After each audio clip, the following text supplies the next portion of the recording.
call the meeting to order, knowing that she's going to join us very shortly. And now I'll let Alex give us whatever guidance or ground rules he needs so that we can get through this, and as a way to kind of get things rolling while we're still waiting for Belinda to get reconnected. Yeah, thanks, John, or Trustee Martin. We are meeting. The meeting is live. It is simulcast on YouTube. We are also recording this here in Zoom, just for posterity's sake. It also helps us get captions done quicker when we record.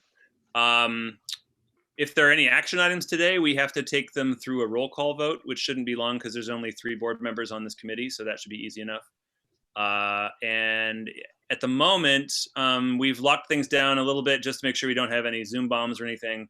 I understand there's some presentations that'll be shared, and so at that point, it might take a couple of minutes to get things set up and streamed and shared, but if you'll bear with us, we'll make sure that that gets done. Shouldn't be a big problem.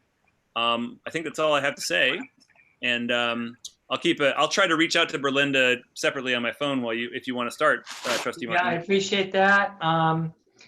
And item number 2 on agenda is our public comment on non-agenda items. So I think we have to look to you. Isn't the mechanism to notify you?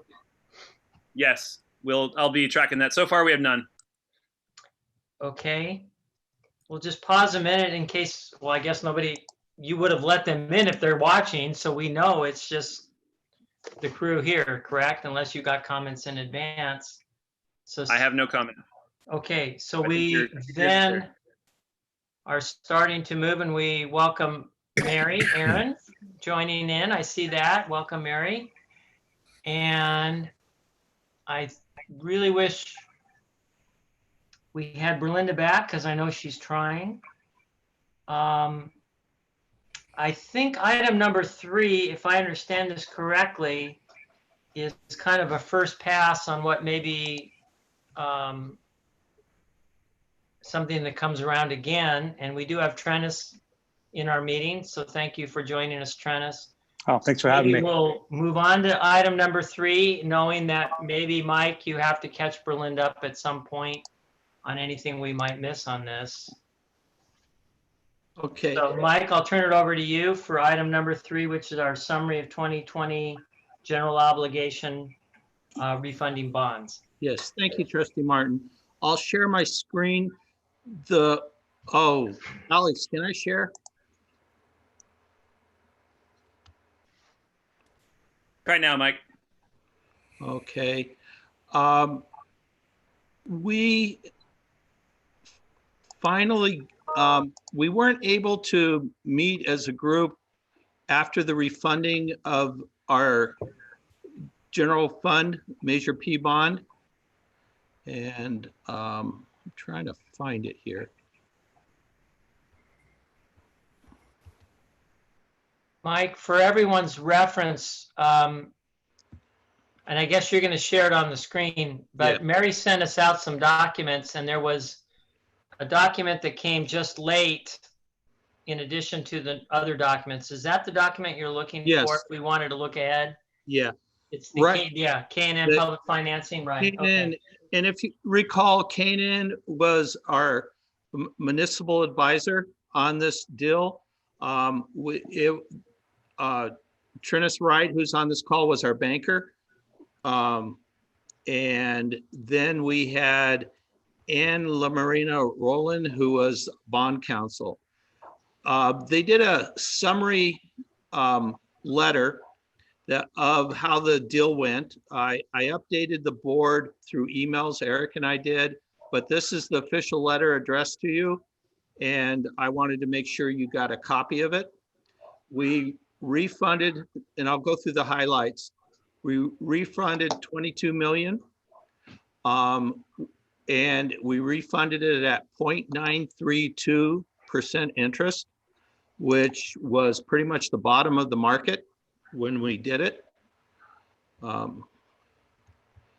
Here's the dates of the different transactions we went through, and then we closed on March 12th. They were deposited, and of course, then we had the COVID. So this is the biggest thing. By restructuring the debt service, by accelerating the payment, because the lower interest rate, we were able to pay it off sooner. So we saved the taxpayers 11.14 million over the life of the bonds. That was a good transaction.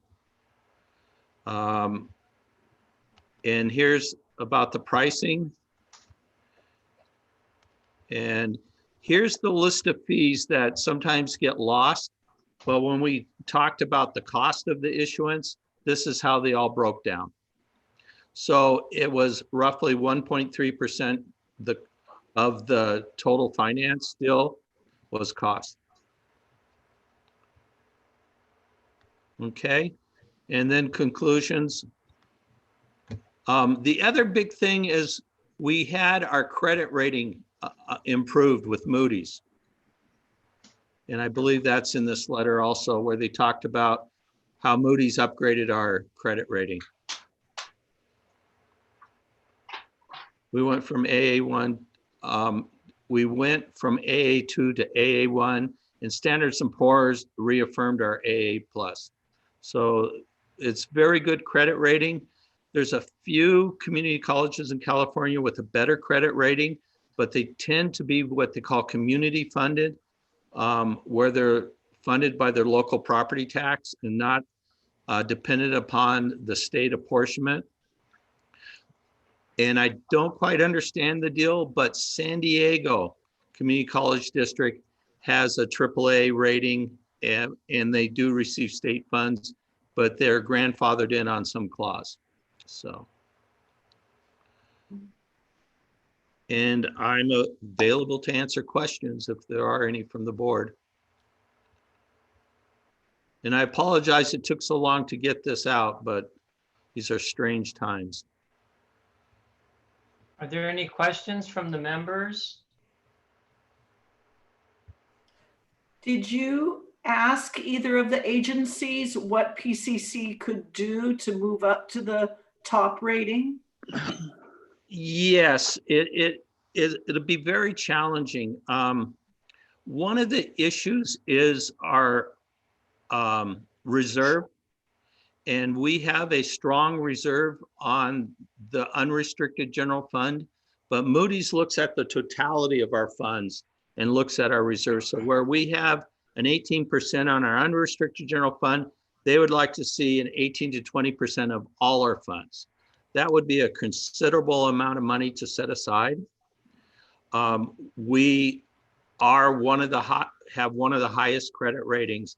Other than that, it would be very high property taxes, like San Mateo area, where you're a basic aid district and you're not receiving any state apportionment. Given our residents and the population we serve, we are going to continue receiving state aid.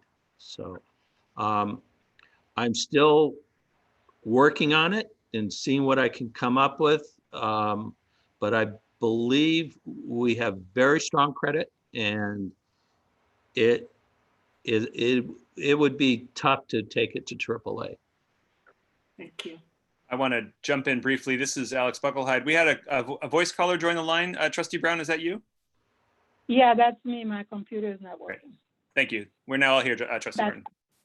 Great, thank you. And Berlinda, we know how hard you were trying. We did want to keep the meeting going. So we're on item number 3, which is the report on our bond refunding. And we got a brief report from Mike, which is the paper that Mary sent out to us a little later today. And then we're just now into final questions from the members. And I was going to make just a quick historical statement for Tammy's benefit, who's just joining us, and we're really glad she's on the board. We're glad she's on our committee. We have spent several committee meetings in the board under the guidance of the school and the administration, getting ready for this moment. And there was several policies that needed a harsh review. And really kudos to Mike and the entire college team for a lot of hard work that started a while ago queuing up those tough decisions in getting to a place where we could get this kind of low rating, finding what I think are some wonderful people to help us, like Trennis, who's on the line. So this was a lot of work the last year for a lot of people to get it to this place. And then obviously we are extremely fortunate that the timing was such that it was right when things were going down pre-COVID. So just a really great moment, and I'm thankful to everybody involved with that. I do have one small question, and it's my understanding that obviously when you don't make AAA, one of the things you do is buy your way up through some, I call it an insurance policy, but I don't know what it's really called, to get to AAA. And I'm looking at the cost of issuance, and I'm trying to pick out in that list, is one of those items listed in that cost of issuance on page 3? Show me where the premium on that insurance that we did to get from a really good rating to perfect. We didn't need to buy extra Okay. because our rating is so high. If we were A- or something like that, then we would consider that. It's a cost benefit analysis. Is it worth the insurance premium to save on the interest? And we have very strong credit for a community college. So we did not have to do that. And then on that same page, just right where you are, just slightly higher, we're looking at that graph, and it appears, and again, I did not get an opportunity to read this prior to the meeting, but quickly reading this, it appears that low man on the totem pole wins. Yeah. And so of all the issuances, and I'm assuming these are the ones that are most comparable to PCC that happened around the same time. Correct. It appears that you can see the benefit of the PCC and our rating and all the work that you all have done. So I appreciate you including that. Any other questions from the members? Okay, then I think we're on to item number 4, financing the Serafian building. Dr. Bush? Okay. Well, the good news is we have our approved plans for the Serafian building, and we had our architects do a new cost estimate, and the cost has changed from 5 years ago when the original was done. Some of it's due to design and working with DSA on things we had to do, and some of it's just on the natural construction costs. And the document I'm going to share now, and I believe it went out, is the reconciliation between the original application and the working drawings that we have now. It's previous versus WD, and then the differences. And you will notice here under construction, the working drawings went up a few thousand, but under construction, there's a $6 million increase. Okay. And then you can see, excuse me, was there a question? What was the original? I'm trying to find the original cost. The original construction cost was 49 million. Oh, the revised okay. is 55 million. Okay. Trustee Brown, do you have are you able to see this? I'm seeing it, yes. Oh, okay. All right. And then the contingency also went up by 3 million because of the increased construction costs. So the total project went up $9 million.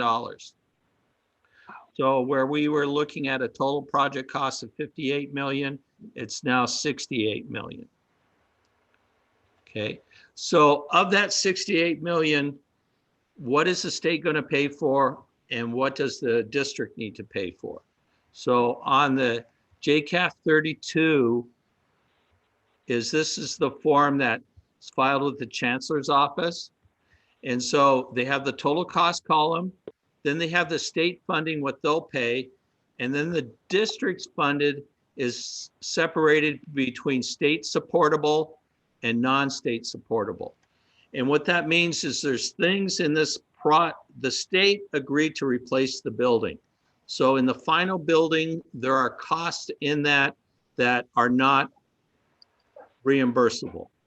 And that was a little over 2 million. And it's primarily the health clinic that we're putting into the building.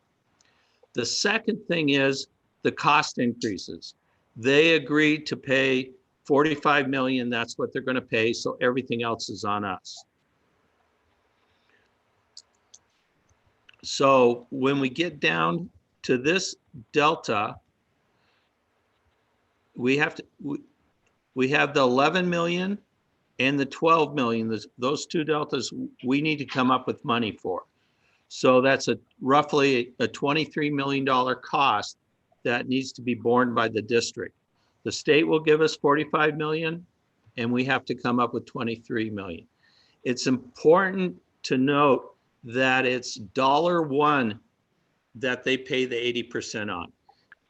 Ideally, it would be, give me your 45 million, I'll spend all that, and then I'll worry about funding the rest of it later. But it's $1. So when we turn in a claim for $1 million, they're going to give us 800,000 and we have to come up with 200,000. My goodness sake. Okay. Also, we have to float it. That's another issue with cash flow management, but we're able to do that because we have to pay a bill and then file with the state for the reimbursement. What's your experience on the timeline between you pay a bill and you get it paid back from the state? It was really bad, but recently it's been within 60 days. But I don't know if it's recent because of the system or recent because of the person we got. But right now it's working really well. If given all the circumstances the state's dealing with, because they're dealing with working from home just as everyone else is. So that brings up a I have question. a question. Excuse me, Trustee. I have a- Okay, Berlinda? So, going back to the construction, I'm not sure how long ago was this prepared, but with the situation that we're going through, and isn't the construction should be actually less costly at this point because of all that's going on? And I think we talked about that before. Yes, it depends on the size of the job and it depends on the timing. Right now, there are large buildings like this in the mix. If you go through the city and around, there are larger construction projects. But shortly, it could be easing up. As jobs dry up, then companies will become more aggressive. One of the biggest issues is probably half that construction cost is the supply cost. And whenever you deal with a building with iron in it, it gets, you know, can we find the iron in the US or are we going to have to go to China? All those things start to play into the cost. So this is pretty recent numbers right now. It'll depend on how aggressive people want to get, but that aggression is usually on the overhead. So if a company has 18% built in for their overhead and management, they'll get more aggressive on that number to keep their crews going. So it's more evident in the smaller construction, you know, the $500,000 to the $3 million where you have general contractors, but these contractors, they're big generals that do this. So there will be some upside because of the economy, but it's not going to make up the 9 million. Okay, thanks. I'd love to be wrong, but I just don't see it making up the whole 9 million. Well, at least if it makes a couple up, would be good. If it makes $500,000, I'm happy. So Yeah. So now there's a question of the timing.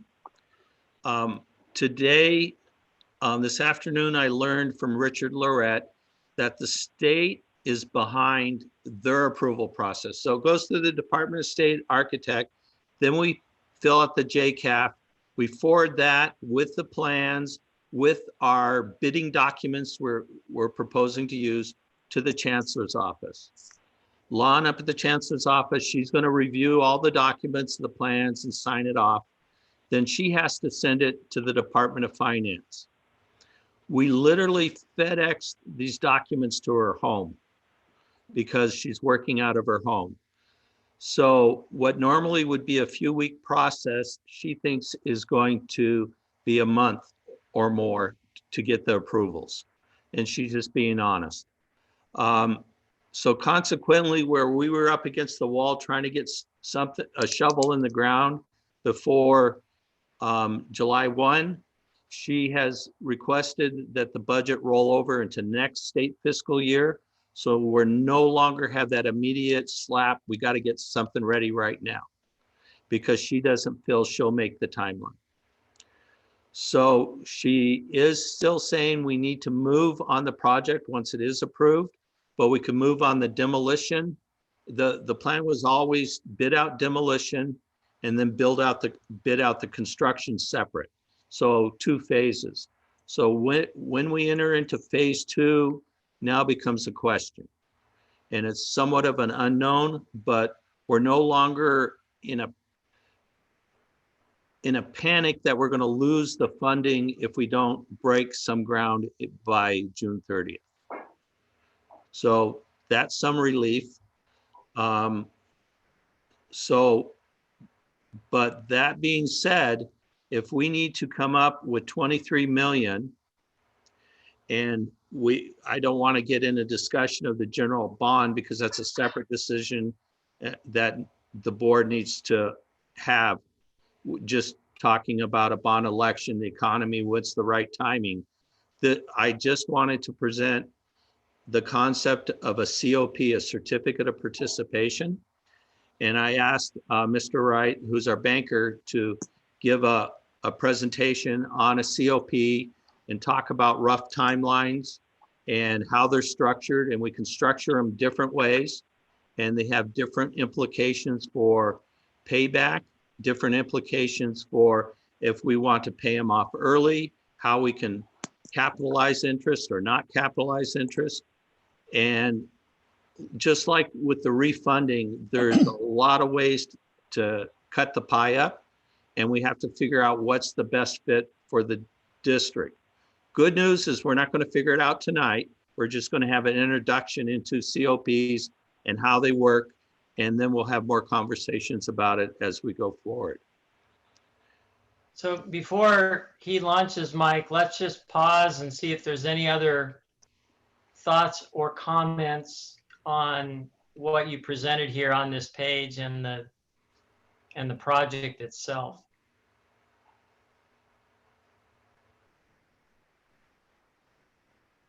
Well, I'm not hearing any, and I'll just reiterate to see if I have it correctly, that embedded in each of these rows, you are projecting maybe some cost escalation, and that it is possible, depending on what comes out the other side of this whole COVID situation, that that may or may not be necessary. And so I think the fact that you've taken an approach where most likely it would be necessary. I think somebody pointed out to me that there may be additional COVID-related costs to construction in the future as tasks require social distancing or, you know, more sanitizing of different things throughout the process. So I think the fact that you've built in an escalation is a wise move. Okay.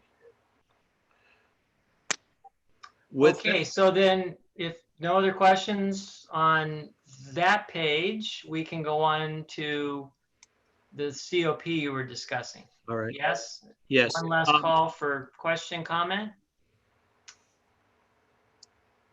No Hearing question none? here. Okay. Okay, Belinda? No question. Okay. It's a Okay. little awkward here, you know, being on Zoom. So I try to pause every now and then, which is also dead space and a little awkward, I but to give appreciate- everybody a chance. Yeah. We ready to move forward? I think so. Okay. First of all, Alex, could you permit Trennis to share his screen? Yes, I think he should be able to now. Okay. Give it a shot. Trennis Wright is with Piper Sandler. They helped us with our refunding. We've been developing our relationship with Piper Sandler for almost a year now on various financial needs that the district would have. When we did do our refunding, it followed the LAX sale. And we were, when it was open and they were taking offers in, and they set it up so you can monitor this on real time on my big screen TV, and nothing was selling. And I couldn't find the right swear word to get them to start selling. And in the end, I think we sold about 6 million of it or 5 million of it.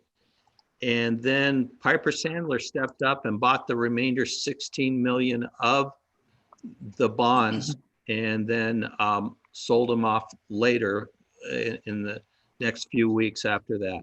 But they are a very strong partner. When they underwrite a deal, they stick by a deal. And I'm very pleased to be working with them. With that, Trennis, you want to share your screen and walk us through what COPs are and how we can structure them?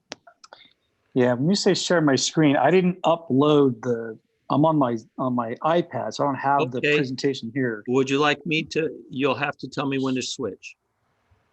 Just go ahead and put it up on the, oh, you mean switch pages? Yeah. Okay. Yeah. If you don't mind doing that. Okay. Want me to go to the next one? Yes, sir. Okay. Mike, we're still seeing the cost estimates for the U building. Oh, Yeah. that's because I don't know what I'm doing. We've gone through this before. I have to stop sharing first. Okay.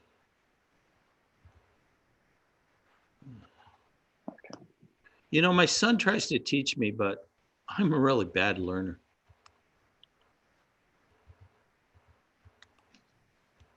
Okay, do we see it now? You got Yes, it. sir. Yes. I apologize. Okay. Okay. Oh, I've got all tricked up. Okay. Go ahead and click to the. All right. Okay. So hopefully you know their slide is distorted like that one. But so thanks everybody for making time to, or inviting me and then taking time to hear this presentation. This is, as Mike said, kind of a headline view on what, how your project can be financed with what's called COPs. And I'll get to what that is in a second. This is all preliminary. I mean, like I said, it's still of a helicopter view, so to speak, because you're, as Mike said, you're dealing with the state, you're trying to figure out how you're gonna fund your portion.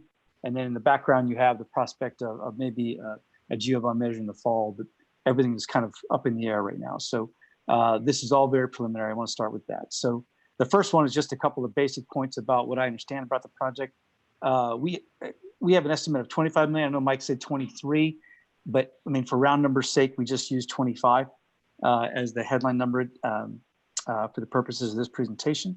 And that the construction period, our assumption is that it will take about 2 years from what we call go to whoa.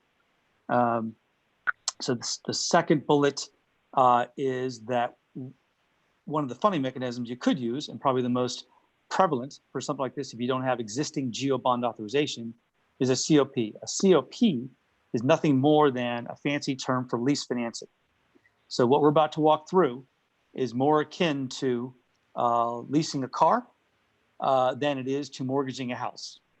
Okay, it's very different. So there's no, the source of the payment, as the bullets say there, is not direct taxes as you would have with the geo bond. your source of repayment is annually budgeted payments from a general fund. And so it's a different risk than a GEO bond, therefore it carries a different rate, a different rating slightly, and we'll get to that in a second. But a COP, if you can help it keep it straight for yourself, because it's difficult, particularly in the Zoom environment, it's just a lease financing is the easiest way to say it. That the district, quite frankly, based on our knowledge of the general fund right now, could easily afford. So the question becomes whether or not you want to. The third bullet, major bullet, is that you are thinking about, at least on some level, putting a GEO bond on the ballot. That ballot, as we've seen many times, that ballot measure in my line of work, we've seen many times, that ballot measure would have language in it that would allow you to sell bonds on a GEO basis and prepay or repay the COPs, and therefore take the obligation off your general fund. We've done that. I've been at Piper 7 years. I would have to say we've probably done it 25, 30 times. So it's very common. And then, of course, just as a side note, you'd have to be able to, if you sell COPs, you structure them to be able to do that, to be able to take them away from the investors within a year, 2 years, 3 years, whatever you decide.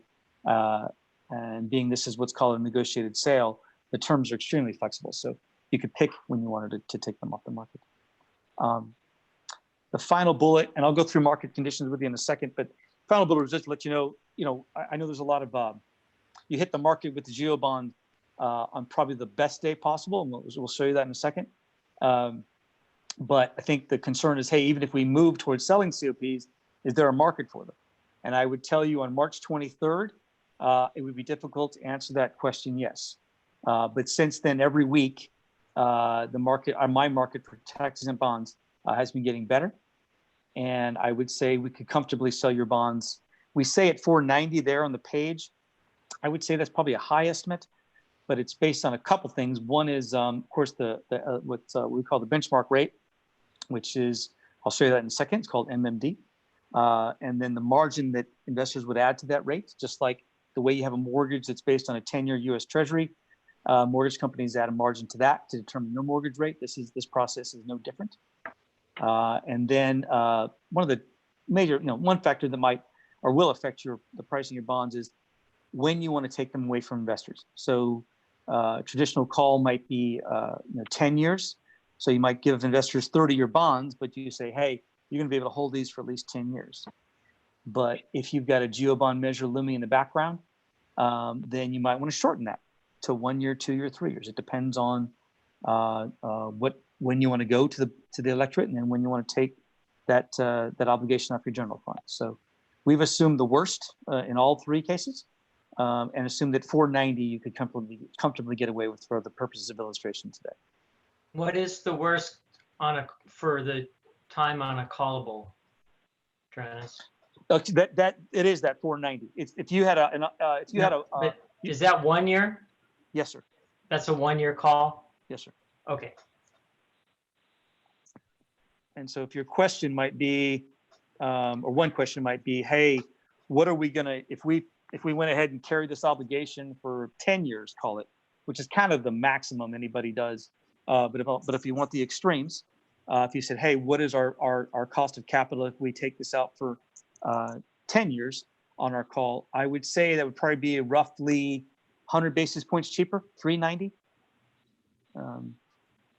I'm sorry, you said what to get it to 390? It would be 100 basis points cheaper. So if you instead of having the option to take these off investors in 1 year, if you guaranteed them they'd hold these bonds for 10 years. Oh, 10 years. Okay, that's what I meant. Sorry. Yeah, and right now the most common is really 9, but I'm giving you the extremes. Yeah, right. That's fine. And the difference in those extremes of 1 year versus 10 years is about 100 basis points, a full 1%. So 490 is the worst case. 390 is probably the best case.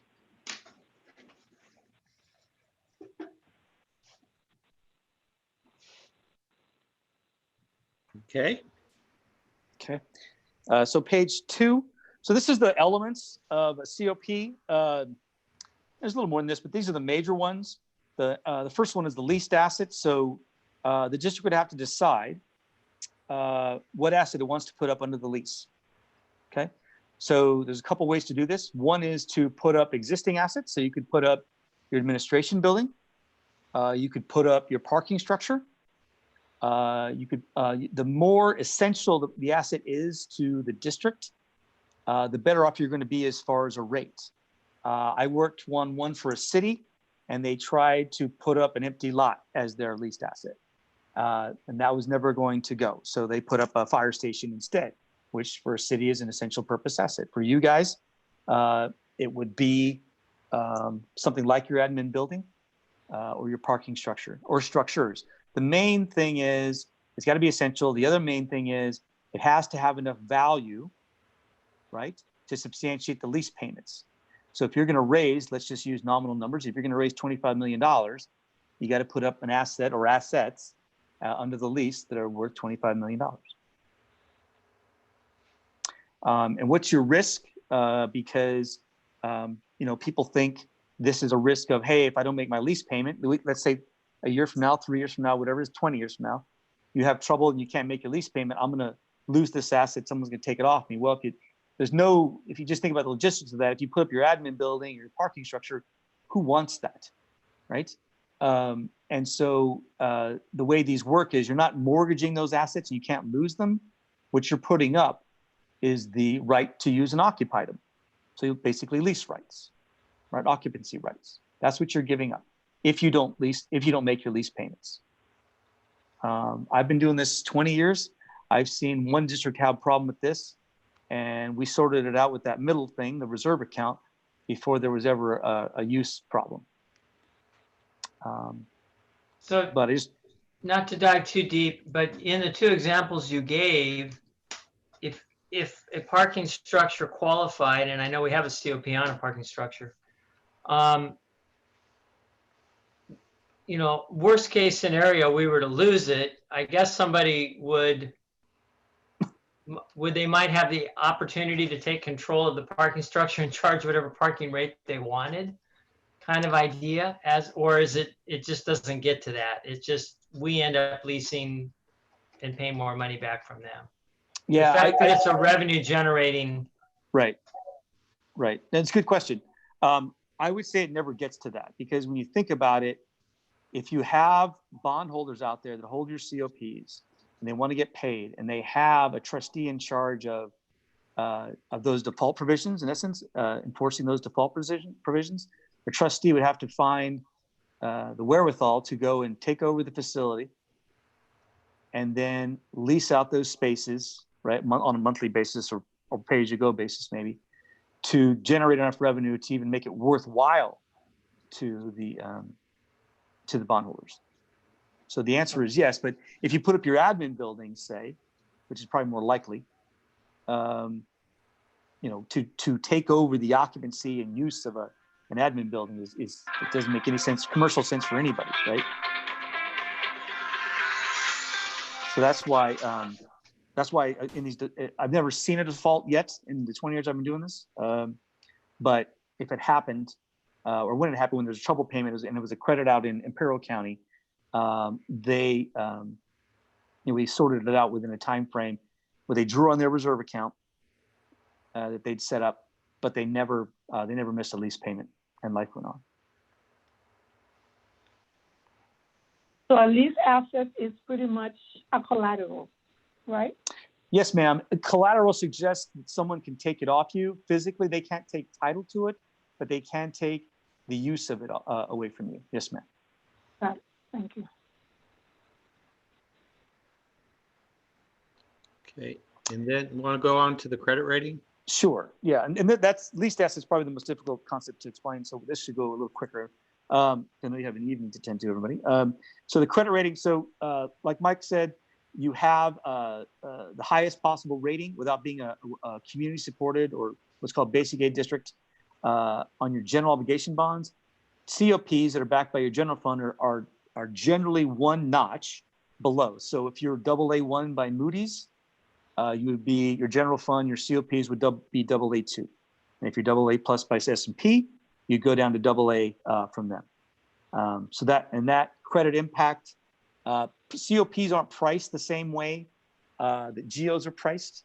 I would say pre-pandemic, that difference was anywhere, depending on if you're talking the first year maturity or the 30th year maturity, the range was probably 7 to 15 basis points. So 0.07% to 0.15%, right? Now it's a little more. Now it's probably 15 to 30, just because it's a general fund credit, not something backed by the direct ad valorem property taxes that are literally unlimited. So it's a little different. So, but we expect your rating still to be solid, what we call high grade, and very saleable, even in the market we're dealing with now. Reserve account. So this is to deal with that timing problem. So let's say you had a budget problem or some sort of a problem with passing a budget, or the state had a problem with dealing with their budget, like they did in, I think that was 2009, right? When they didn't pass one till I think 3 months past the death. I think it might have been October. And so if something like that happens and you can't appropriate the money yourselves, you just don't have it, then this reserve account serves as your buffer. We feel that given the reserve levels you have, not only just from a policy standpoint now, but overall, that you can probably get away with not setting aside roughly 10% of your bond proceeds to have that cash reserve, and still get the rating that's one notch below your geos, just because you're such a strong credit overall. We think that's possible. So what would end up happening is you wouldn't set aside money, you would just assign basically existing cash that you have on hand, kind of ring fence it, if you will, to be available to pay your COP lease payment in the event you couldn't do it yourselves out of your general fund. If there's no questions, I'm going to keep going. Option to redeem, so that fourth set of boxes. So that's the option we talked about a little while ago, which is whether it's 1 year or 10 years. And this goes back to one, are you going to have a GO bond election that would make other money available to call your bonds off the market, or are you not, and therefore you might want to do something that's a little further out, 2, 3, 4, 10 years, just to get yourself a better rate. So that's kind of the trade-off. We've assumed for the purpose of this thing, like we said at the beginning, it's going to be those COPs would be called in 1 year. So, and then the other thing, which kind of the next pages revolve around, is capitalized interest. So in capitalized interest, all that's really meant to say is you would sell the COPs, and there would be a period where the interest would be funded on the COPs by a deposit or from a deposit of the COPs themselves. So you'd sell $25 million COPs, you'd set aside, or 27, call it maximum, you'd set aside that money to fund your interest component for 1 year or 2 years. And I'll get to the detail of that in a second, but that's all capitalized interest is. It's meant to subsidize the interest until the facility is completed in one instance, and you are therefore allowed to occupy it, and therefore, because you occupy it, you can now make a lease payment against it. But if you use an existing facility like your admin building, you don't need to have that capitalized interest, and I'll go into that in a second. But that's all capitalized interest is. Page 3. Okay, so this is digressing a little to market conditions, just so everyone kind of understands what's going on. So this is the last 5 years of what's called MMD. MMD is the benchmark for tax-exempt bonds, which are the exact types you'd be selling. So the same way U.S. Treasury rates are benchmarks for mortgages, MMD is benchmark for the kind of bonds you'd be selling. So if you go back to prior to Trump's election, rates, the 30-year rate was 254, 10-year was 171. And those are the benchmark rates before you add the spread of the margin you would add for any other borrower. This is kind of your pure AAA borrower, okay? So 254 and 171. Then when our rates peaked in my market, on our tax-exempt market, at 341 and 275 prior to the Fed reversing their policy and actually lowering rates, and then their benchmark rate. And then you can see at the end, through the last 2 months roughly, my market's been a little unhinged, or it was, and now things are starting to become back and be a little more what we call normal, where you've got your benchmark at 207 and 126. Now the interesting thing about those rates is, if you look at them, you guys price your bonds. You see the very bottom of that blue peak where it's around 70 basis points on the blue line, that bottom peak in February. That's where you guys price your geo bonds. Okay. Rates have gone up since then, but if you compare that to, the other benchmarks, the benchmark rates are still pretty good.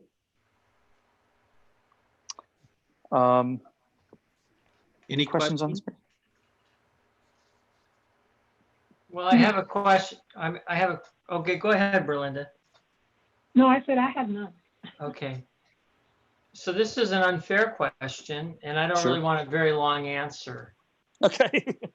But I have to ask it because you're the most professional I know. Okay. So in light of the tremendous amount of borrowing that's about to occur to fund COVID relief, Mhm. and I know the Fed has stepping up on a lot of this, so there's kind of a push and a pull going on here. Mhm. What are the experts saying for MMD and other interest rates over the course of as all of this plays out in the next several years? Is the general consensus they're going to stay flat, go up, go down? What do the pros think? Well, I would say, the amount of borrowing you're hearing, which is in the trillions, right? The biggest buyer of the U.S. So there's two things. One is this is the MMD market, right? And so if you look at, let's just focus on the 126, okay, which is a 10-year benchmark for your market. So that is about double what the Treasury, U.S. Treasury is borrowing money for, and they're fully taxable, right? So I would say people would look at Treasury rate and say that's got to go up just because it's so low, number one. Two is, like you said, there's going to be a tremendous amount of borrowing, but you got to remember back in when they started the Iraq War in 2000, what was that, 2001? The second one, I guess, second war. They thought Treasury rates would blow out to 7-8%. And of course, they did the exact opposite. Just because the whole world buys U.S. Treasuries, right? Rather than having gold and the like in their vaults, these other foreign governments, they buy U.S. Treasuries. And so, if the world's going to be in a state of unrest for the foreseeable future, that would suggest that Treasuries are going to stay low, probably less than 1%, the U.S. Treasury, which would, then I'm talking about the 10-year Treasury, which would mean that your market, which is the MMD, probably isn't going to float up much more, right? So the 30-year, for example, the 207 might go back up to 250, but it seems like every time it does, especially within the last several weeks, every time it goes above 250, we get a lot of demand for bonds. And so I would say, in answer to your question, 6 months from now, I would expect your rate to go up about 50 basis points at the most. 6 months from now. Beyond that, I don't have any idea what it's going to go up. But I would tell you, most of the guys in my market, and that's why it is a market, right? There's buyers and sellers on both sides. And so all the speculators, they're both speculating whether it's going to be higher or lower than that. But they don't know. Okay, thank you. Okay, ready for the next slide? Yes, sir. Okay, so we have three scenarios. So the one that capitalized interest I referred to, it's just, think of it as a borrowing cost. So you're borrowing additional money to make your interest payment, and that becomes, for some people, it's unappealing, right? So they'd rather say, hey, we're going to go ahead, use an existing building as our leased asset, and because we occupy and use it, we're going to start making lease payments on that from the get-go, from day zero. Okay, you can do that. You can do it that way, and you would have to only sell roughly $25 million in COPs, which is with the box on the top right. Okay, so 24,695. Your gross proceeds. So what I meant by gross proceeds is we sell some bonds at premium levels. We sell some bonds at discount levels. We get into all that minutia another time. But for the sake of this phone call, the net is we sell them at roughly a slight premium. You get that premium in your pocket. So you'd have gross proceeds of just over 25 million.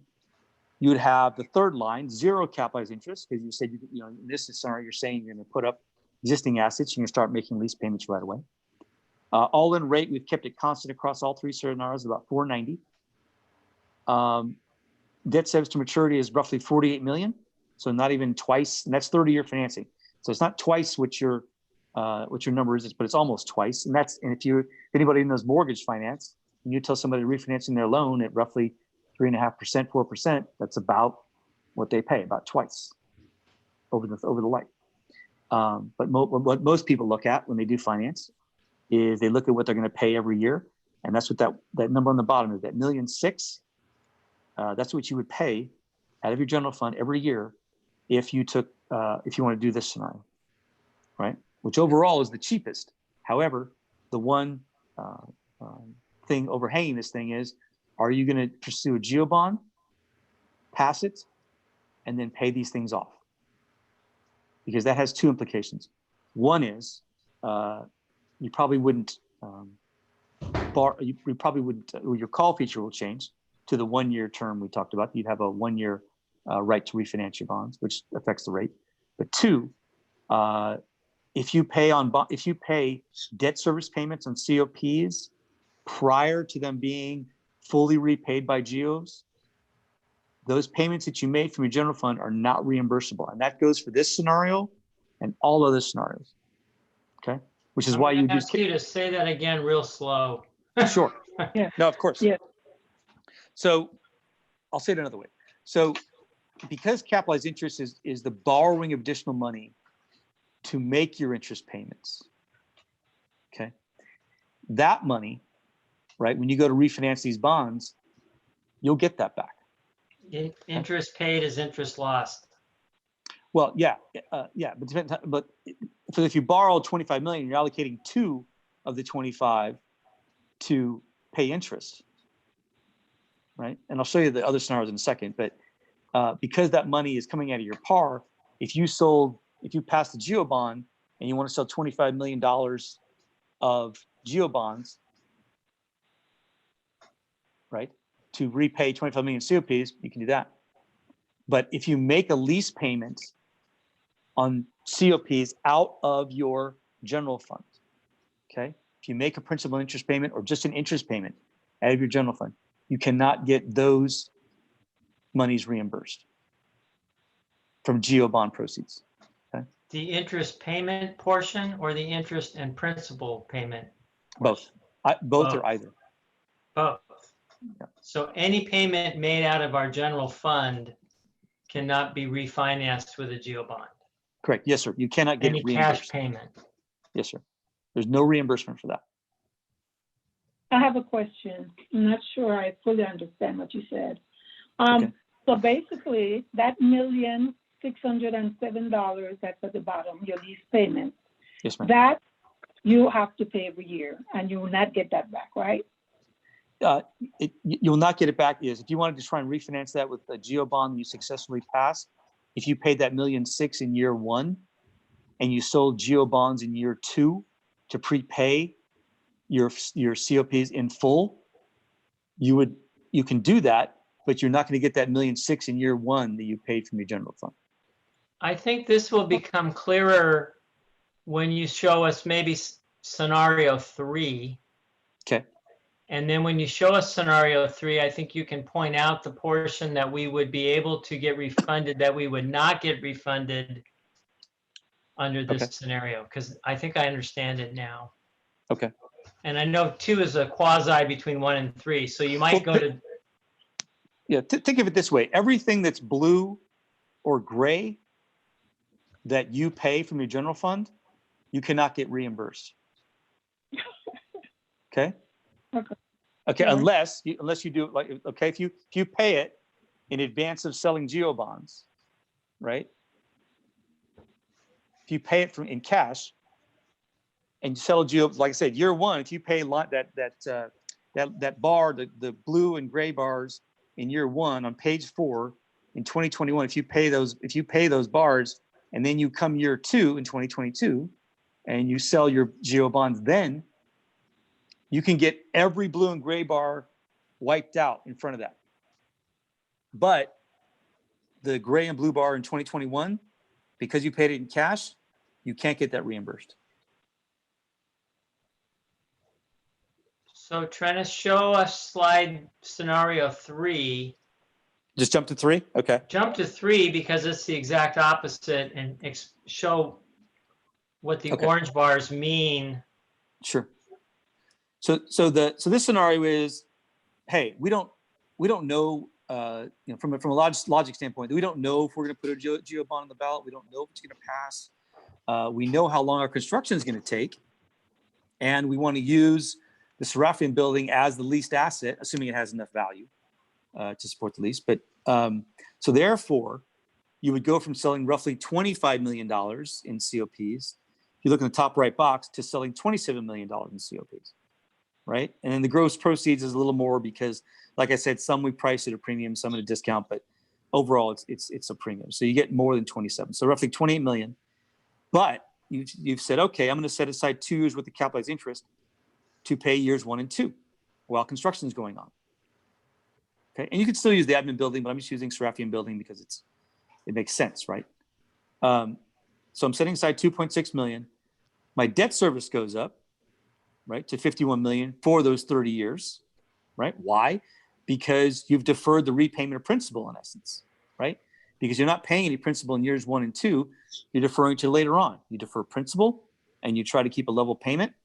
The aggregate payments over those 30 years or whatever, 28 years is going to go up, right? It's like shortening your repayment period from 30 years to 28 years, right? So it has to go up. And so instead of paying $1.6 million, you'll pay $1.8 million a year. Now, if you look at the graph below, the orange bars are capitalized interest. Okay, those were paid out of bond proceeds, out of your $27.3 million, right? There's no principal embodied in those payments. It's pure interest. But it did not come from the general fund. Okay, and therefore there's no concern with whether or not it's going to be reimbursed because we'll get repaid by the GOs. Let's say year 1 came and went, and you paid the $1 million. What does that look like? Roughly $1.3 million, and you passed your GO bond, and then you paid off the COPs. You'd pay off the $27,305,000, and they'd be gone. And that extra year of capitalized interest, we would use that to help repay the COPs, so they'd be gone. I hope that contrasting Is that clear scenario. to everyone? Sort of. Can I kind of say it this way, Trennis? And Sure.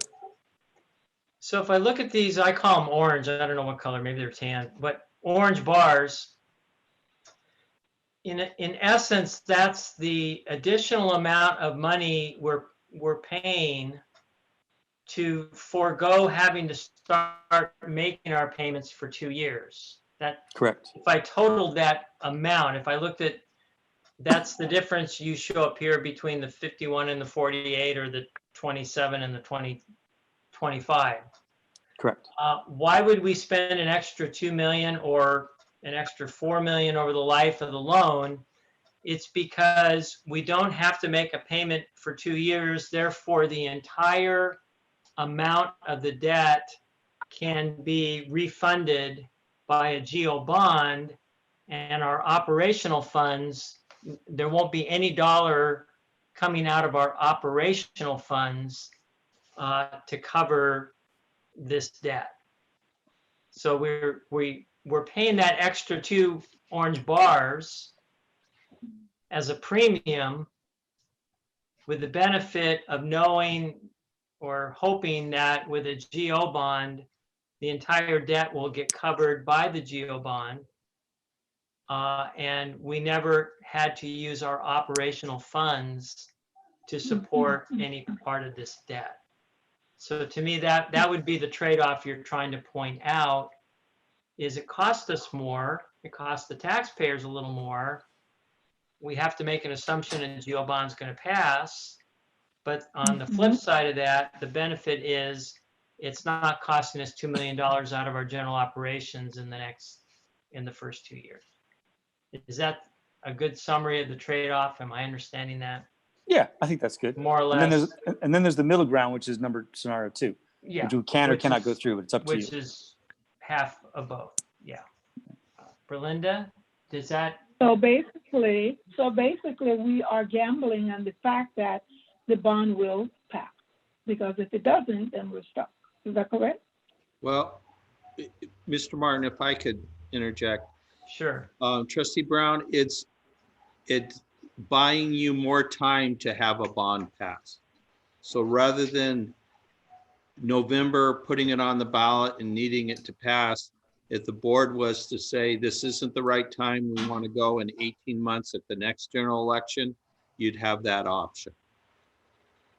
So essentially, you're buying yourself 2 more years. That is actually a good idea. But yeah, I guess we could do that. So how long can we do that?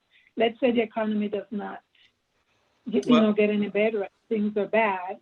What do we do after getting this bill that we will have? Yes. How do we get out of it?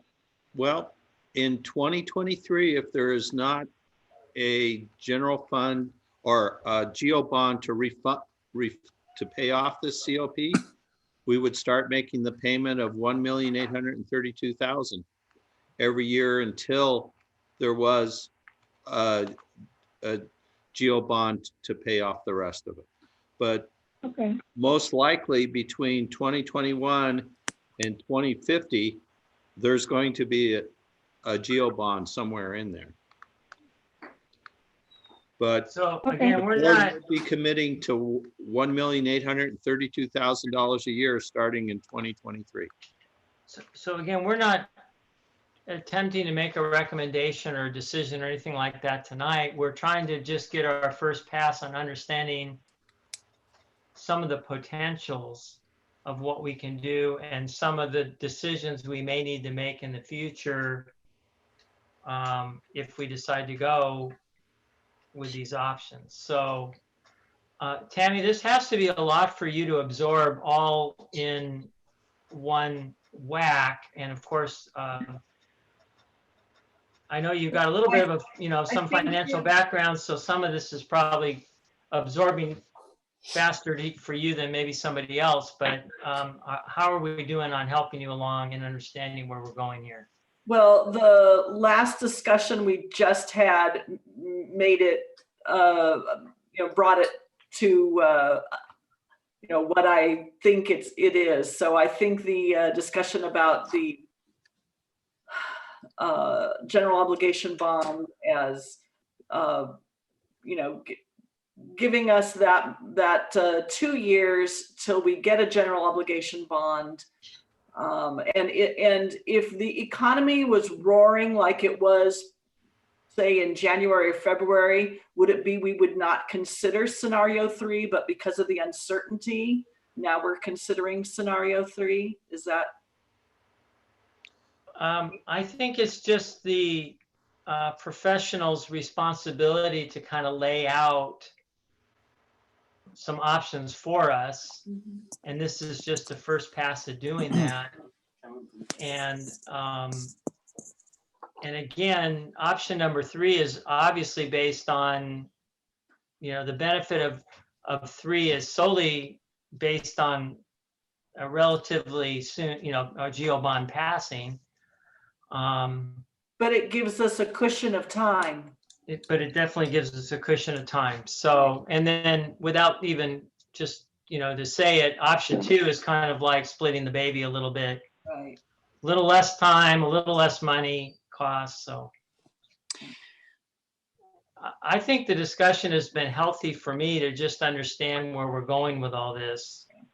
And I guess because of the state delay, we have a little time to absorb it and revisit. Yeah. Mr. Martin, if I could turn to, this is a summary that compares all 3 options. So you can see how much you borrow with each of the options and how the total that principal and interest payments at maturity, and how much interest you would be capitalizing.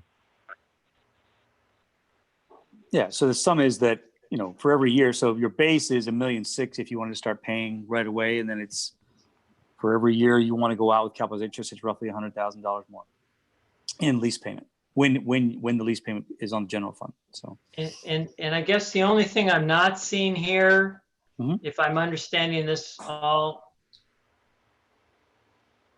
correctly, would be how much in option 1 would be the what I guess would be the orange. I'm thinking of the orange bars. In other words, how much will we have spent in option 1 out of operations? How much would we have spent in option number 2 out of operations pre-geo bond? But I guess that's a function of when a geo bond passed, and you don't really know that. So how would you put that on this chart?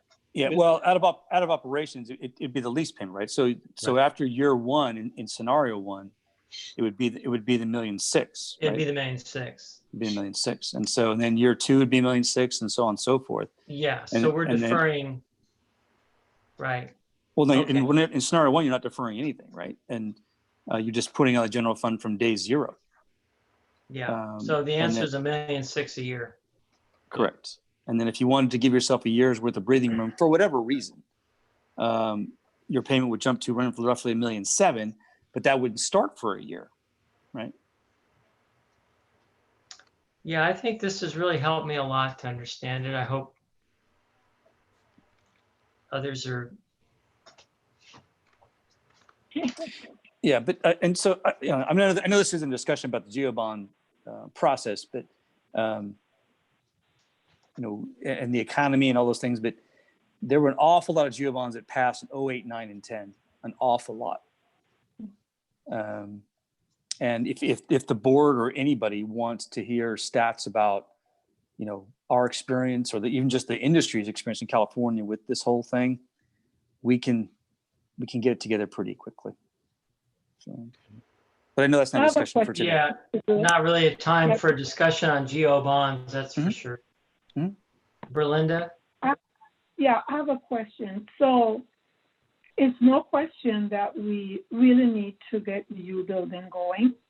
My question is, how soon do we actually need to do it? Can we wait, or if we do wait, do we risk not having what was promised to us? How is that playing out? If I could take that. Please. We were concerned that the state was telling us we needed to break ground this year, or we could lose the 45 million from the state. We have been given a reprieve of 3 to 6 months before we need to break ground. And of course, since it is in next year's budget, we could always talk to them if we needed to wait longer. We are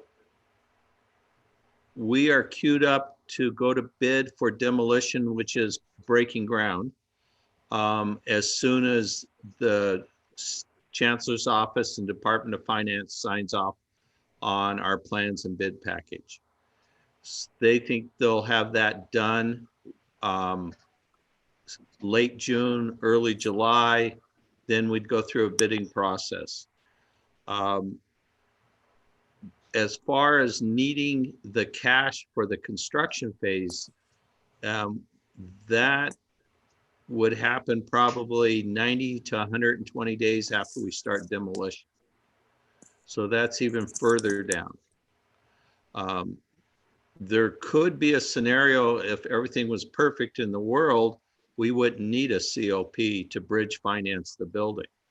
If it gets delayed long enough and there was a successful geo bond, we would just do it out of the geo bond at that point.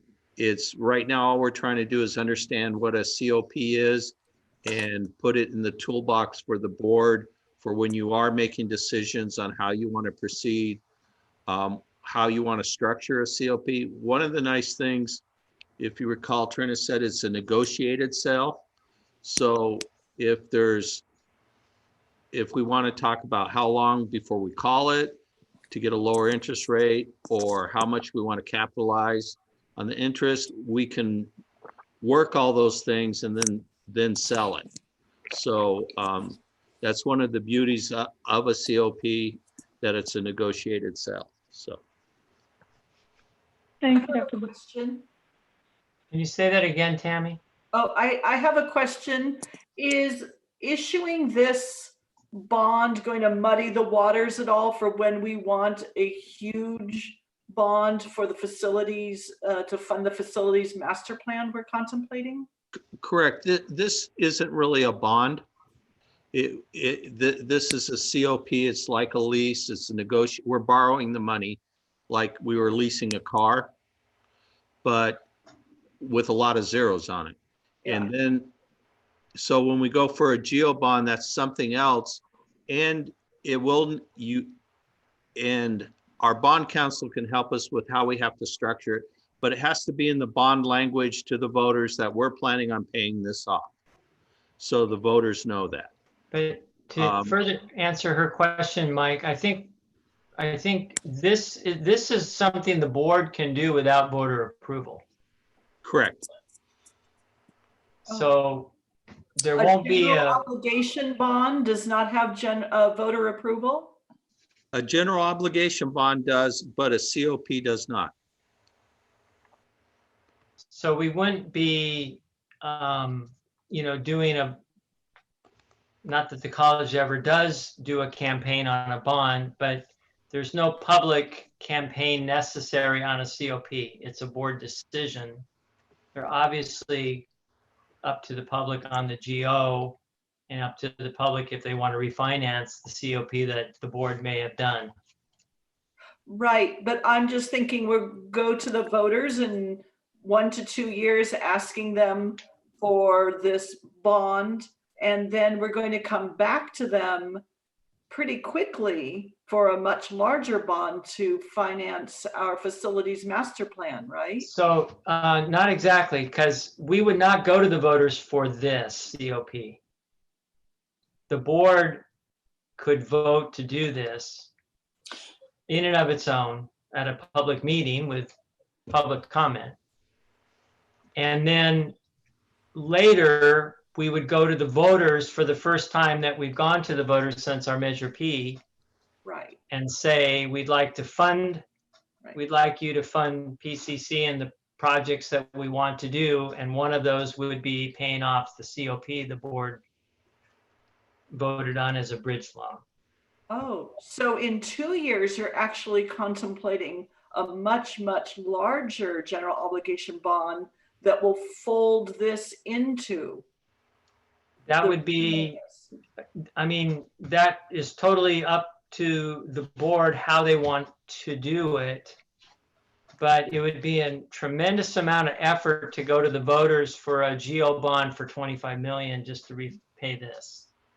So it would just make sense because of the amount of effort required that your statement is correct. We would go with some larger amount that includes more than just funding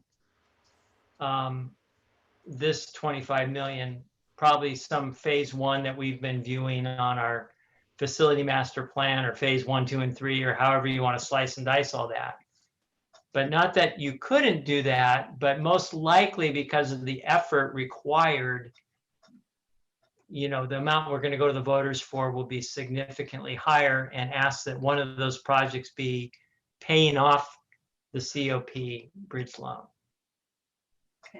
Thank So you. that goes to the point of why Mike is presenting this, is because there could be a scenario where, and especially in light of, where we are in COVID. So, up until March, at least where I live, every GO bond that anybody was presenting was flying through and getting approved, and the economy's running on all cylinders, and everything, in my opinion, was looking very positive for us for a November GO bond.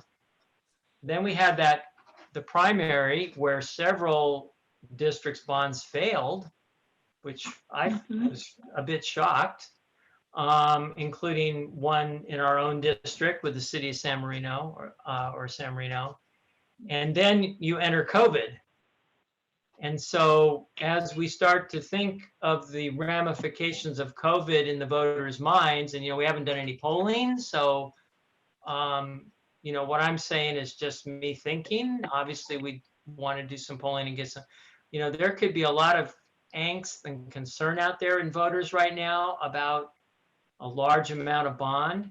So in order to keep our projects moving and to keep this project moving, Mike is showing us a potential with these COPs where we do some funding on what we hope is more of a short-term basis that gives us an opportunity, if not in 2020 or maybe 2022 or even 2024, 2022's in the tanks.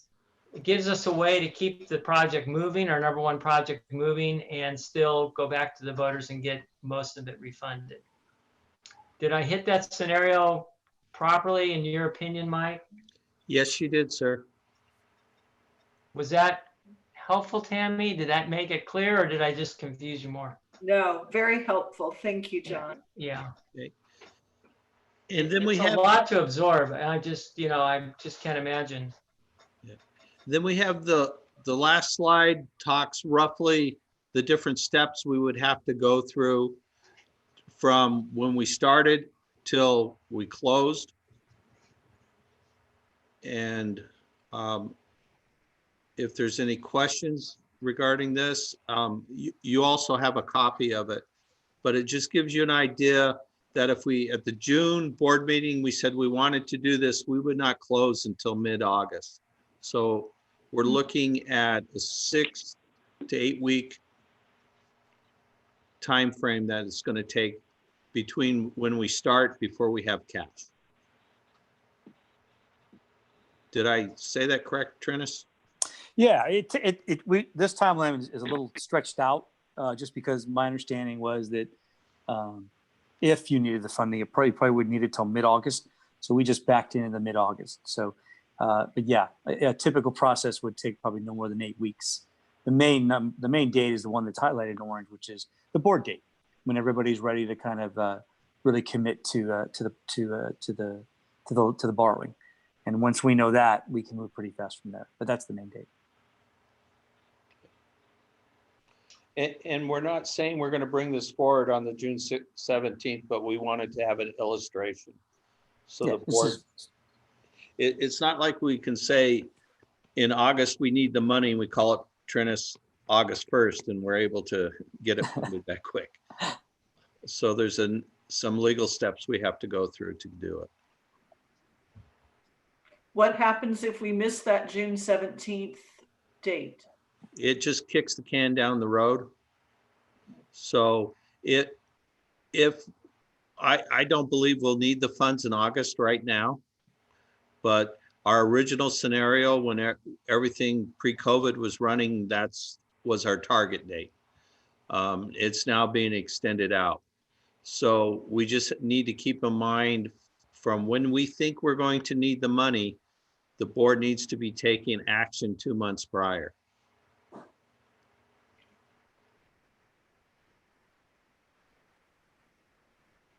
Linda, looks like you're lit up on my screen. Do you have a question? Oh, am I? I'm not sure why I'm lit up, but Oh, okay. I think this is actually very good.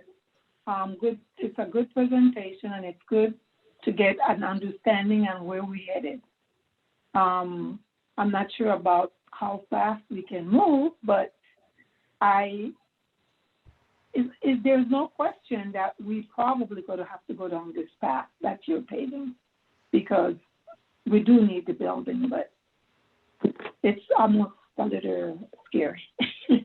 Well, I would suggest, and in some ways, I just, again, want to compliment Dr. Bush and everybody that's been involved with this, because you can see starting, a year ago or so, how hard, we were on a phenomenal master plan to get all these kind of ducks in a row for November 2020.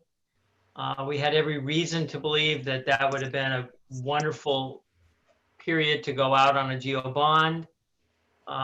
So from the moment you all engaged on this whole project, all these pieces, I think they've done a masterful job, and no one would have expected what has happened to have happened.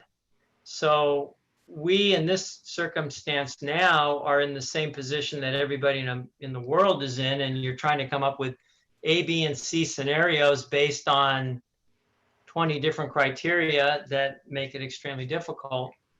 But I would say this was a wonderful presentation. I would ask Dr. Bush to kind of play out some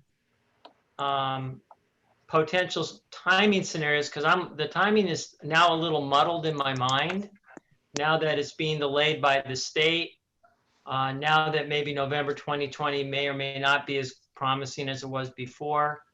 So we have to kind of maybe ask you to lay out some scenarios of, if 2020 isn't the right year, when would be the next opportunity? Right. Is that right? How would COP play into that? I sense a general amount of support for our facility master plan and all the wonderful things that we want to do for the college and for our students. It just seems like it's going to be, a couple, we need to kind of play out a few different scenarios now in the post-COVID era. Correct. Any other thoughts on this topic from anyone? Again, my thanks to Trennis for a relatively clear presentation. If I can, I didn't get it, so you explained it, and I've been trying. So, not saying I get it all, but I certainly have a lot more of it than I did when we started. I think you did a wonderful presentation. I think it's been a really beneficial topic. Oh, thank you. It's difficult in this forum it usually takes a lot longer, and it's probably 3 times, I would say, longer to explain something. And so the fact that you've made as much progress today as you have, all of you, I think it's a tribute to yourselves. So yeah, you're more than welcome anytime. Yeah. So I think if you want to drop off here, Sure. we understand. And if you want to stay in, you're in. So, it's all up to you. But only because we get involved in ratings a lot, I would be curious to hear this one. If that's okay. Mike, if you want me off, I'll go off. No, it's quite all right. It's a public meeting. It's a public Oh, meeting. And Hedva's going to speak next, and she's a superstar, so it's okay. All righty. Okay. So no pressure, Hedva, superstar. Yeah. Oh, With God. our banker on the line. You got nothing to worry about. Take it away. Oh, if I could do a brief introduction. Hedva has been our point person for our CARES grant, which has been kind of obscure, opaque. What are the rules? How come the rules are changing in 72 hours all the time? How do I apply for it? She literally had to search through the federal sites to figure out how to apply for it. And we were one of the first colleges to apply. There was a handful of us. And because of her work, we're approved. We received some of our funding, and I believe about $4 million is already in the hands of students. So that was fantastic. She also applied for the institutional portion of the CARES grant, which the rules keep on changing on that also, and has a very limited scope, essentially to take care of some of the direct costs from COVID. Extra costs for going to online education, and then whatever balances that are left over after that, we can give out as more student grants. And then she found a third one we're going to be going for. We get about $1 million for being an HSI institution, Hispanic Serving Institution, and she is in the process of applying for that. So she has become the district's CARES expert. So thank you, Hedva. It is outstanding job you did. Thank you. Thank you. Yeah, I think we're talking 311Q next, right? Right, right. Just to elaborate a little bit more on what Mike said, it's 7.6 million for students, directly to students, another 7.6 million for the second part that he said for the institutional portion. And of course, he said 1,041 for the HSI. In total, it'll be about $16.2 million from the CARES grant. So Okay. Hedva, can you share your screen on those? absolutely.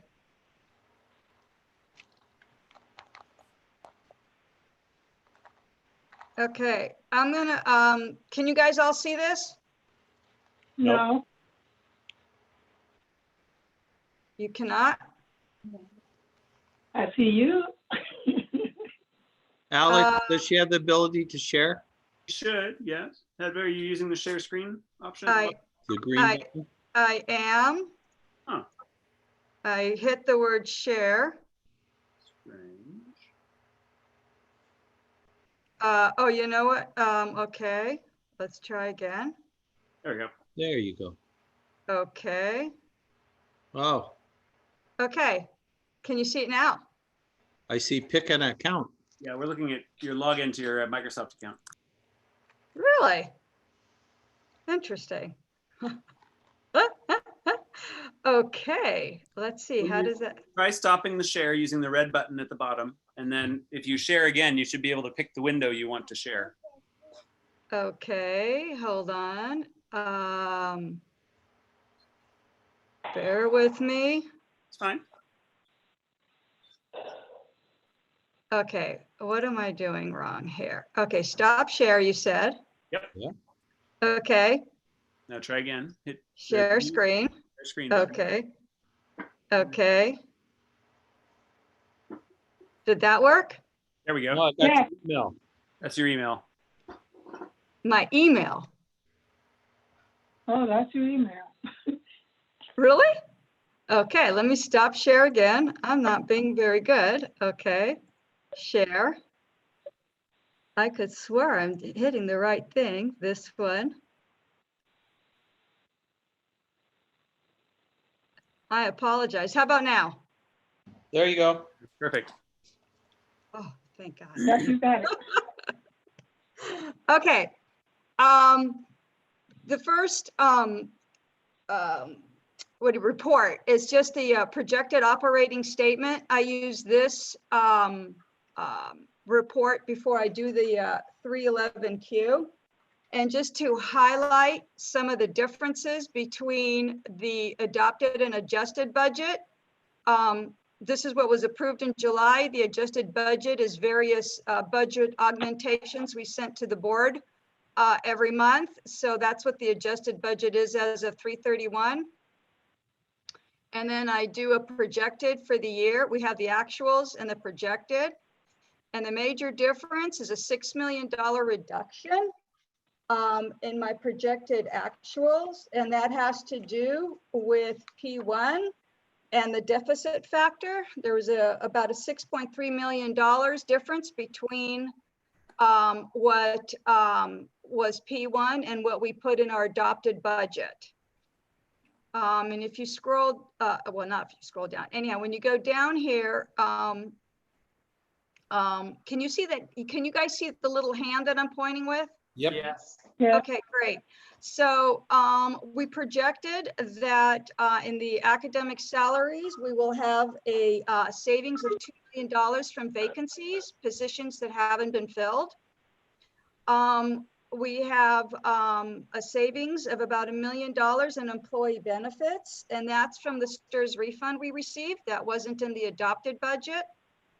And I'm projecting some savings in supplies and operating expenses that we're on target to save a little bit from tightening our belts. So basically, I'm projecting a more or less break even, a reduction of 6 million in revenue and also reduction in expenses. And I'm still projecting at year end to be about zero. So the income and the expenses should be close enough, should be real close. So going to the 311Q, which is a summary of the detailed statement that was provided. Again, here's the total income. Hedda, could I Yes. interrupt you? Absolutely. Trustee Silver, a 311Q is the official form we have to file with the Chancellor's office. And it will be on the next board meeting for approval, for action, providing this committee recommends that it's put on. Thank you. I think I'm going to go back to this because I was looking at the variances here. I wanted to go back to the projected because I misspoke a little bit. In here, we had started the year with a projected expenses over revenue because we had rolled some encumbrances. So I just want to let you know that year end, it'll about be the same. We will have the total revenue with the reduction of 6 million and the total expenditures of 170 million. So the difference is still give or take about the $2 million that we had in the adopted. When I said was a break even, I was talking about the variances. So I misspoke when I said that.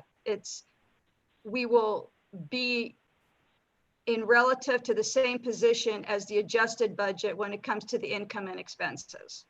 And Chad, if I can just say what you just said for Tammy's benefit in a slightly different way. If you look at the adopted budget and it says minus 2 million,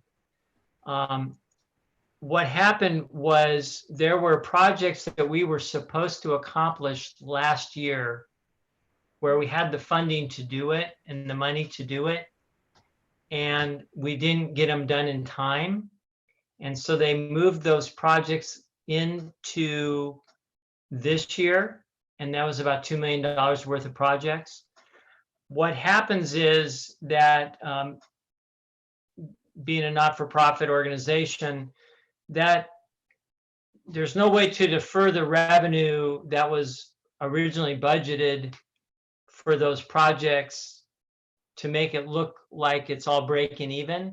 Basically, it just said last year we made $2 million more than we thought. It went into our beginning balance for this year.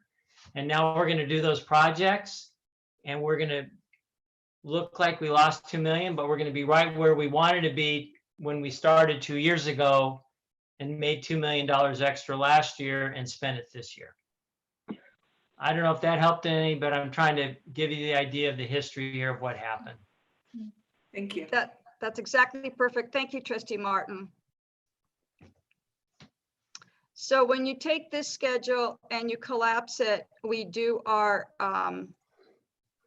quarterly statement that we submit to the State Chancellor's office. At the moment, I couldn't certify it because they're changing some questions you'll see at the end. So once I submit it to the board, it will be certified, but all the numbers will be the same. The numbers from that previous schedule is basically collapsed into this schedule.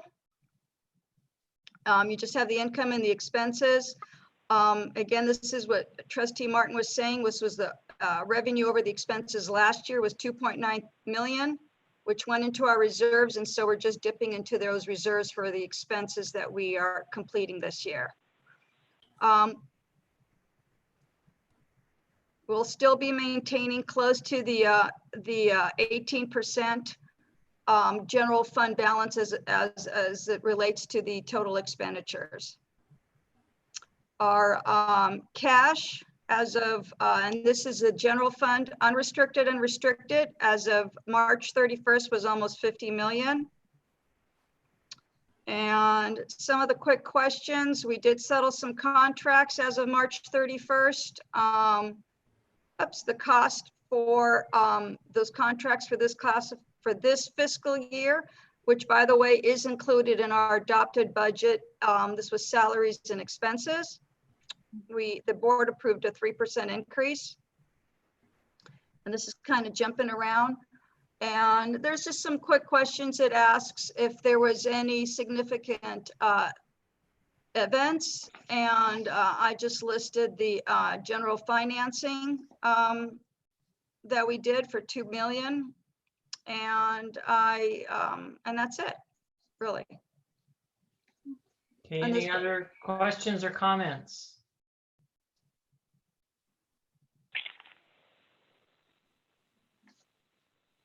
Okay, thank you, Chadva. That You're was welcome. relatively painless. Let's go on to our next topic, state budget update and district budget implications. Sure. Trustee Martin, did you want to take an action to recommend that to the full board? Oh, I'd be happy to do that. Thank So you. do we have a motion from a member to recommend approval of the 311Q? I move approval. Thank you. Would you like to second it, Tammy? I'll second. Okay. So any discussion on, I guess we have to do a roll call vote, right, Alex? That's correct, yes. So I'll say aye for John Martin. Thank you. Trustee Silver? Aye. Trustee Brown? Aye. The ayes have it, 3-0. Okay, thank you, Mike. Okay, thank you. I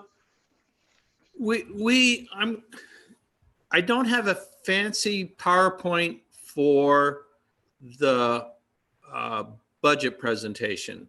I wanted to go over the uniqueness of what's happening at the state of California and what advice they've been giving us. And next week, we will have the May revise, and it will not be very exciting. One of the issues with this COVID and the response and this trying to stimulate the economy and trying to help people through these incredibly difficult times and this high unemployment rate is they deferred personal income tax. So normally when the May revise comes in, they collected the taxes in April. They know what their income tax, their personal income tax will be, and they then can forecast for a budget. They don't have a clue right now, and they will not know until July 15th. So around August, we're going to know what the state budget is. The other issue is, although the property taxes are somewhat stable, they're also are allowing people, they didn't defer the payment due date, but they have deferred penalties. So there could be some loss in taxes of property tax. The three big taxes: property, personal income, which is by far the lion's share of the state budget, and then sales tax. Sales tax has really hit the skids. Everything's closed down, people aren't spending money, and the sales tax revenue is not meeting the forecasts that they laid out at the beginning of the year. So the state is feeling they're going to have reduced tax revenue, but they don't know what it is. Therefore, the Department of Finance issued a very unique letter where to all departments within the state that there was going to be a workload budget. Everything that was proposed in the January proposed budget by the governor is off the table, and they're doing a workload budget. A workload budget is essentially what the department received this year, plus any changes for legal mandates or court rulings, plus COLA.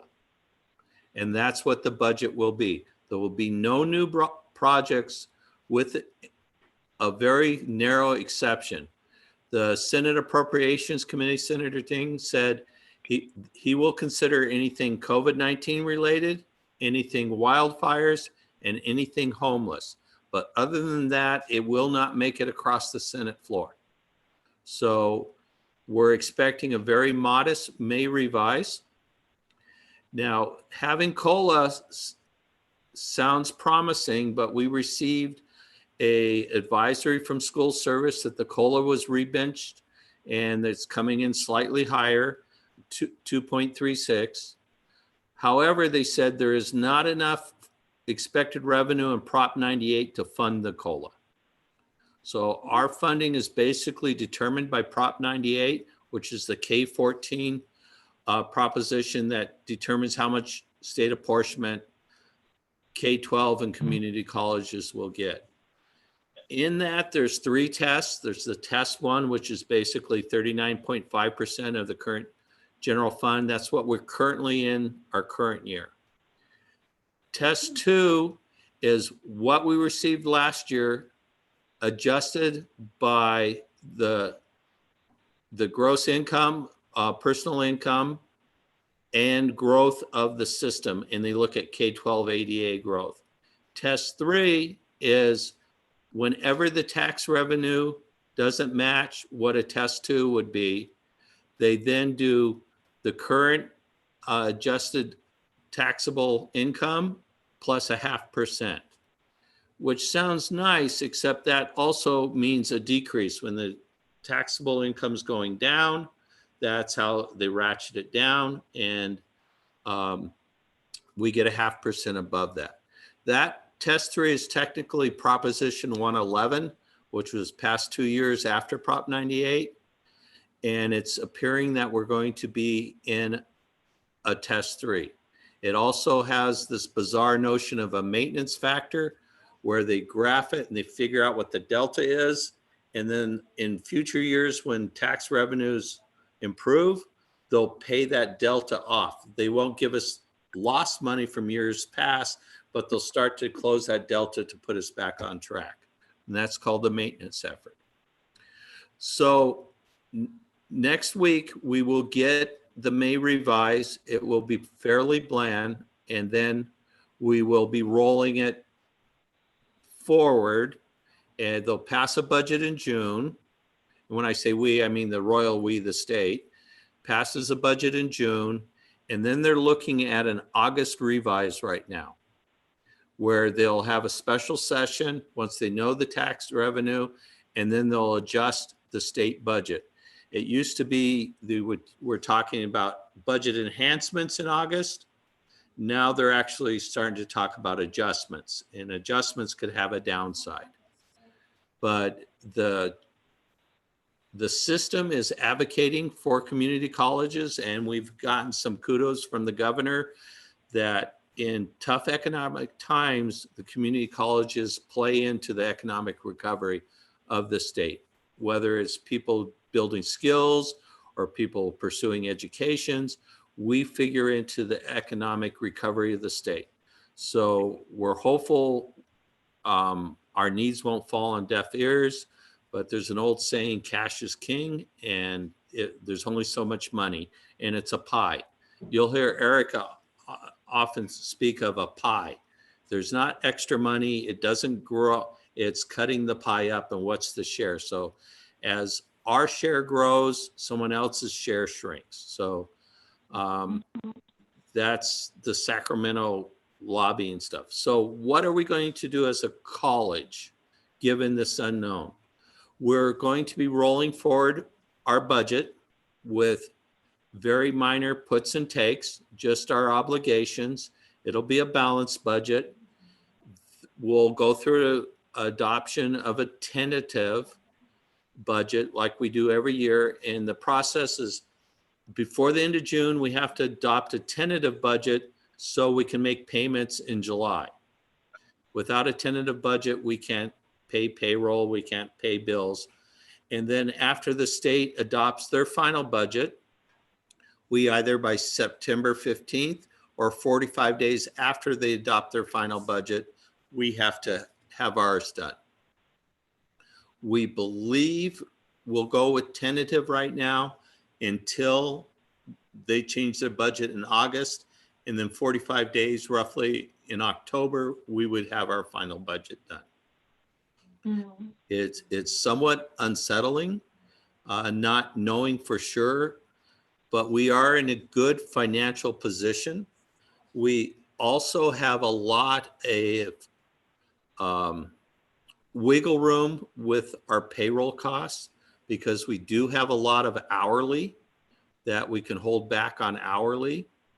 We do have the option financially with holding back on adjunct faculty when times get real tough, but I'm going to be one of the first to advocate not doing that because that's how we earn our revenue. So if the state says they won't pay for FTS, that's one thing. But as long as they're paying for FTS, we need to have people in the classrooms teaching. But we have also a lot of unfilled positions. In my area alone, the directors have come up with 10 positions they want to put on hold until we know what the budget situation is, and certainly waiting until our students return to campus. So for various reasons, the directors have said, for example, we have 3 open custodian positions. Without students here every day, we can hold off on those 3 vacant custodian positions for now. So there's a lot of those temporary things that the executive cabinet's looking at to give flexibility in the budget until August. But that's essentially where we are with the budget right now. A lot of unknown. Does anyone have any questions about that? I know that's not good news, but any questions about our strategy and how we're going to address the state? Okay. I have a question. Okay, Oh, go ahead. Mark, and then I'll follow up with that. I think it was Mark. Yes. I have a question about this, the 7.6 million from CARES, Which, the institutional part? the institutional part. Yeah. Yes, sir. Have there been any discussions or thoughts on how that's going to be used? Yes, sir. Or has there been any budgeting thoughts? Yes, sir. Because we're looking at, the requirements for some major training if we're going forward through the fall. Yes. And would that money be available for that? Um, I'm not trying to pin you down. I'm Well- just well- theoretically, Mike, theoretically. let me give you the parameters. Okay. If the training's related to converting to online education, That's what I'm specifically talking about. okay, yes, then. And it has to be for instructional faculty. Okay. That Does answers. that make sense? Yes, it does. And the reason I bring that up, so we have faculty members that are not in the classroom. They could be librarians, they could be nurses, they could be counselors. There's student support. And then we have people that are reassigned to grants. The training has to be specifically geared for instructional faculty as a result of transitioning to online. Would that also include equipment that would be necessary if it should come to that? Possibly. Possibly. Okay. What they will fund is if there's a device necessary for a faculty member or for a student to receive instruction, but there will not fund like a printer or, in the sciences, we have a lot of unique equipment, CTE, a lot of unique equipment. They're balking at those items. Right. Yeah. Okay. Thanks, Mike. Okay. My question, Mike, is how are we doing online with our FTES? Maybe compared to last year, compared to what we had hoped in a non-COVID. How's this working out for us? I'm going to answer that in 2 ways. Well, first is I want to talk about head count. Our head count for credit is up slightly from semester, spring to spring comparison. But non-credit, it just tanked. It tanked big time. So that's our head count, what we're doing in the classroom instructionally. FTS that's also a very unique world. We received a letter today from the Chancellor's office. They're funding off of P1. Whatever we turned into at P1 is what they're going to fund us for. So our FTS is pretty much set for the year. Similar thing happened in K-12 where they said we're not going to fund on P2 or annual for the 80. Remind me when you conducted P1. Hedva, what was that date? It was Approximately. your Can't hear you, Hedva. your microphone. I'm sorry. P1 was when we filed. It would have been for first, let's see, hold on. Where are we? We're in, as of December 31st, it would have been in January. So pre-COVID, pre-online. Yes, Okay. yes. And it included a forecast for the spring and a forecast for the summer. But that's the numbers they're going to go with. In some ways, I'm trying to get a sense for how well students have made the transition to online. How are we doing in really helping students accomplish their goals under the circumstances? Right. So it sounds like on the credit, the transition was pretty amazing. Well, and in the non-credit, it didn't transition. Well, I don't want to. Our faculty's doing heroic things. I mean, they're really working hard to try to help our students in transition. But I can't speak to the success of what's going on in the classroom. I know they're working hard to work with their students. Also, on the financial end, we look at the refunds. Either Cynthia or Heva, do you know how many refunds we issued for students? I'll have to get back to you on that. I haven't seen it recently. It was like 1,200. Cynthia? Yeah. So I can, it's in the 1,200 range so far. And so we do not have that many students who have completely withdrawn from the college. We have students who have done a withdrawal from 1 or 2 classes, but not completely withdrawn. Right. The other measure that we can look at is how many of our students have accessed our online learning management system called Canvas. And, the first week that we went remote, all but 750. The second week it was 400. So of our 27,000 students, we had a lot of students who were accessing Canvas to be able to get to their classes and information about their classes. So we have a very resilient student body, and it matches the resiliency of our faculty and our staff. So things are going well on the credit side. I would say on non-credit, our students probably need access to the very basic things like internet, technology, just all the basics. It's a non-credit program. Students do not pay to attend. There's no fees involved, and there's also no financial assistance. So there's another set of challenges for administering a non-credit program. And the meeting's going long here, but when these kinds of topics come up at the board meeting, it's just kind of helpful to get the big scope. Mm-hmm. Our FTS pre-COVID was X, post-COVID online is more like maybe Y.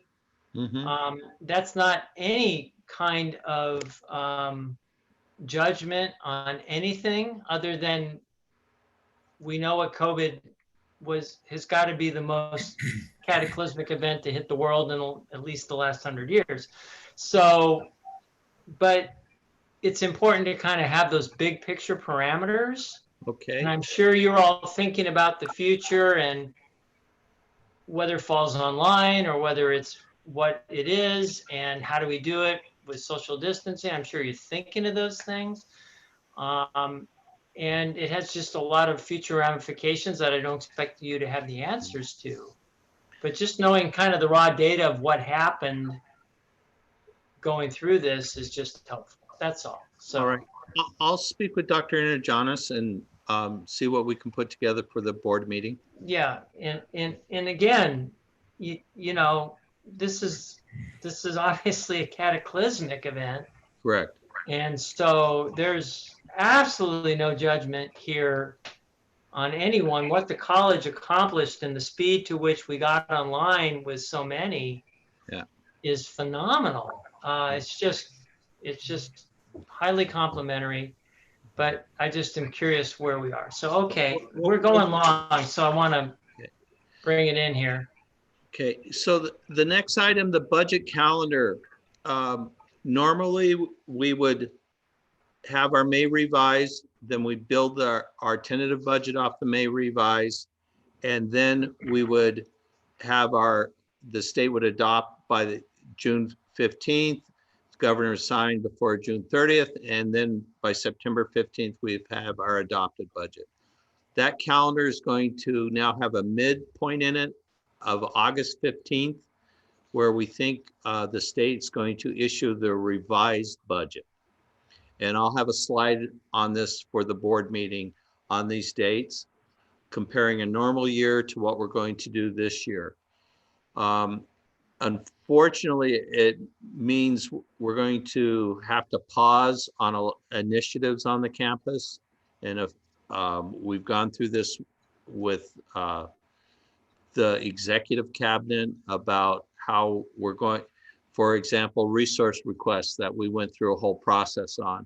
We're not going to fund any of those until we know what our final budget is. And Dr. Anajanis can share with the board the direction she's given to staff as we're moving forward. Okay, meeting schedule, what do you need? I didn't understand. Item 8 is our meeting schedule. So that's for you to decide what you want your meeting schedule to be. But we will need to present the tentative budget, and we will need to present a revised budget when I know that timeline. okay, so there's nothing really for us to schedule right now. I think our schedule is your needs, right? So when you're ready to present those, you'll have someone contact us? Yes. Okay. And then there's an option for future agenda items. Is that for the members or Members. I guess? Members. Are there any other, it's our opportunity as a board to say, well, you know, he's got a lot of extra time on his hands right now. So let's think, what could we give him to work on so he has something to do? You know, anybody got an idea of anything? Well, I think they're doing a great job. They're doing a great job. I think they're actually working harder than before in certain cases, just trying to get these meetings done. Oh my God, what challenging. But anyhow, I really think we had a very good meeting done. I think it was extremely informative. So we have a lot to process. So I'll be looking forward to hearing from them. Thank you, Berlinda, for those comments. And I sure feel that way too. I think everybody's really just going above and beyond right now for our students and across the campus. And I'm just very impressed, and I just appreciate all the hard work everyone's doing. And I'm grateful we got our contract settled. I think we don't need any other distractions there, and that lets us focus a little more on students. So that's wonderful. So anyway, I think that brings us to item 10, which is adjournment, unless there's any last comments from anyone that wants to say anything. So I'm going to thank everyone for joining. Thank you for all our guests for coming in. And we'll look forward to doing this again. Okay. Thank you. Meeting adjourned. Oh, wait, I got a gavel up here. Let me go grab it. But meeting adjourned. Bye-bye. Thank you. Good night.